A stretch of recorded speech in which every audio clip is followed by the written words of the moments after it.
Faajjii alaabaa Oromoo siin jaalladha faajjii koo faajjii dhiigaan lali ati na keessa jiraattaa hin qabdu yeroo baatu miidhamuu fooniif lafeen tuffamuu sabaa bara hedduu baatu as geettee bara alaabaa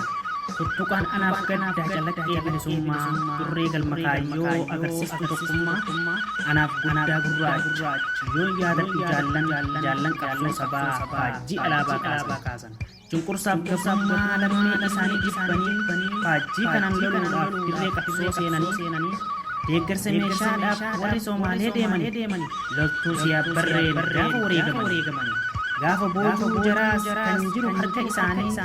jaalala Oromummaaf alaabaa WBO'dhaan gaafa amantaaf kutaat nuti hin baanu gargari jechuun morman gurmuun magarsaa barii kutataan isaanii kaayyoon haal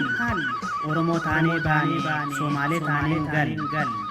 Abdullahi Ganamoos jedhe tokkummaan baan kaayyoof karoorri diinaas jara harkatti fashalaa diinni ajjeesuuf jedhee amantiin adda baase amantiin qoodamnu nuti Oromoodha malee akkasitti galaafatamanii gootonni kudha tokko lubbuu aarsaa gochuun seenanii boolla tokko magarsaaf goonyoo badeera dachee lafeen magarsaa faajjii alaabaa dhangala'een hafuunni alaabaa faajjii jaalladha wareegamtee hin sharafne tokkichi irbuu hin dagatamne kan gigaasuu bantii dhaloonni falmataa jira lubbuu kafalee gati goota lammiif of kenne hunda caalaa qacalee guddin isaanii hin dhaamne tuufina malee du'ee lubbuuf dhabamuuf gootonni alaabaadha marroon bu'eeraa lolee lolchisan sabaadha